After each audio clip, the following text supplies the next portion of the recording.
G'day,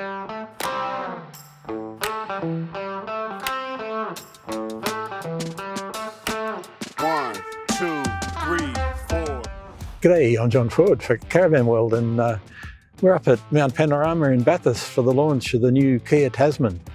We've been for a drive today and I'm pretty impressed. Probably one of the most anticipated four-wheel drives, in the last few years. It's been hyped up for ages. At first I thought it was a little bit unusual, but really over the last couple of days it started to grow on me. It's quite a tough looking car. We've been towing this 2.5 tonne Jayco behind us there. I thought it would handle pretty well. There's about 450 Newton meters of torque, which might not sound a lot, but it works its power really well, from right down low, right through the rev range. There's plenty of torque all the way through. And as far as towing a van this size, I thought it did a remarkably good job. It's got a towing capacity of 3,500 kgs, but I think the reality is it's more suited to a van, a bit similar to the Jayco, 2.5 tonne. I think 3 tonne would really pull it up. By the time you compare the GVM and the combined mass, I think it just doesn't make sense to have a 3.5 tonne van behind it. Much of the development was carried out in Australia. They're expecting big things locally. They're looking for 20,000 units per year, or 9% of the market. And that's a big target. It puts it above the Triton, but at about a third of the Ranger and Hilux figures, which are around 60 and 55,000. It's a big ask, but with the advertising backup of a dozen major sporting greats, their campaign is looking to be on track. They've got a good chance. If they can overcome the look of the vehicle in the market, I think they're on a good chance of succeeding. The top-of-the-line X-Pro gets rear parking, collision avoidance, blind spot monitoring, around view monitoring on a really beautiful big new digital screen. But all the variants get the usual AI safety features like lane following, high beam assist, blind spot collision avoidance and multi-collision braking system. The styling suggests the Tasman is larger than average, and in fact it is. It's longer, wider and higher than its main competitors, the Hilux and Ranger, and it also has a higher ground clearance at 252 millimetres. I think the interior is superb.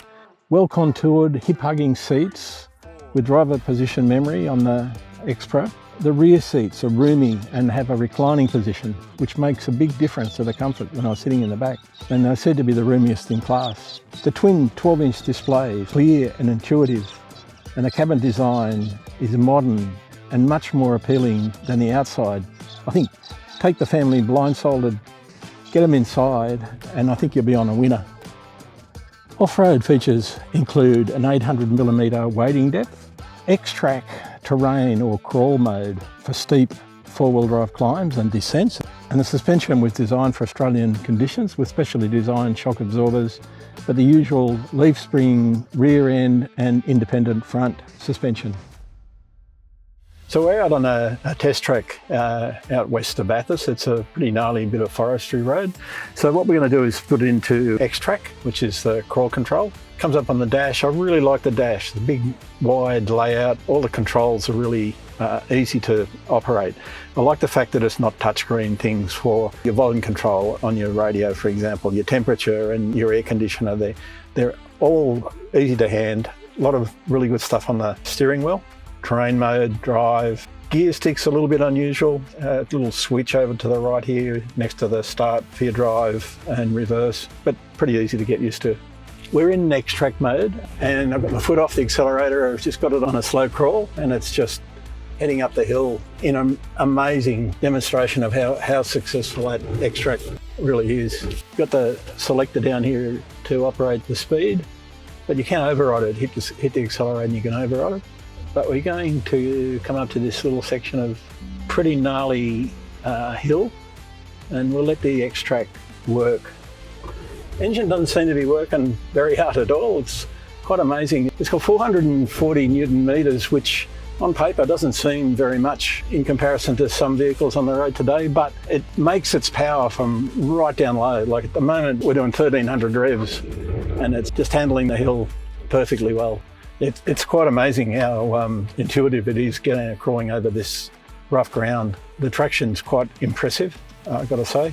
and the vision all around is really good.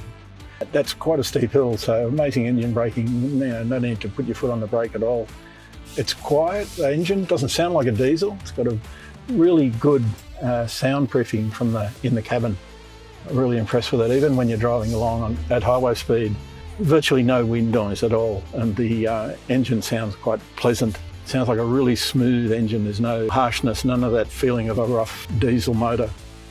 Going through some mud there now, and you can feel the traction control starting to bite.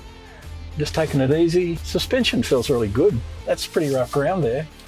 I'm really impressed with it.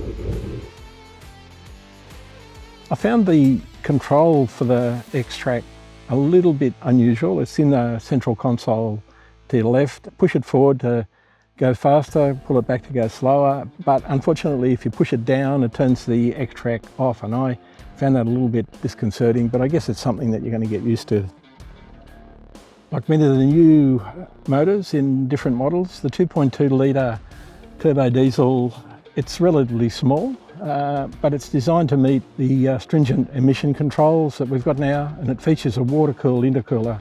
And turns out it's 440 Newton meters between 1750 and 2750 revs per minute, and it's maximum 154 kilowatts at 3,800 revs per minute. Towing features include an onboard brake controller with 20 positions of operation, and a trailer stability assist, which operates the trailer brakes in accord with 3 tow modes that you set according to the weight of the trailer. The 440 Newton meters isn't a match for the Ranger's 600, but in real-world driving condition, the Tasman holds its own and has a level of sophistication and off-road ability owners will appreciate. The Tasman has a nominal towing capacity of 3,500 kilos, but like all these twin-cab utes, there are provisos. Sure, with a couple of passengers and a full tank of fuel, you could tow 3.5 tonne, but you would then have a lighter tow vehicle than the trailer, and that's not recommended by anybody. With a gross combined mass of 6,200 kilos and a gross vehicle mass of 3,250 kilos, payload is around about a tonne with the X-Pro, which is pretty generous, and also considering that it'll take a full-size Australian pallet, it's going to be really useful for tradies, I reckon. But when it comes to towing, Kia's done an exceptional job with making things transparent with their payload calculator. For example, we've put in here passengers 180 kilos, toolbox 39 kilos, a roof rack, some luggage and some other weight, including there in some fuel. And then we can go back to the accessories and we see things like a tow bar, a bull bar, side steps, sports bar, freezer, roof rack, snorkel.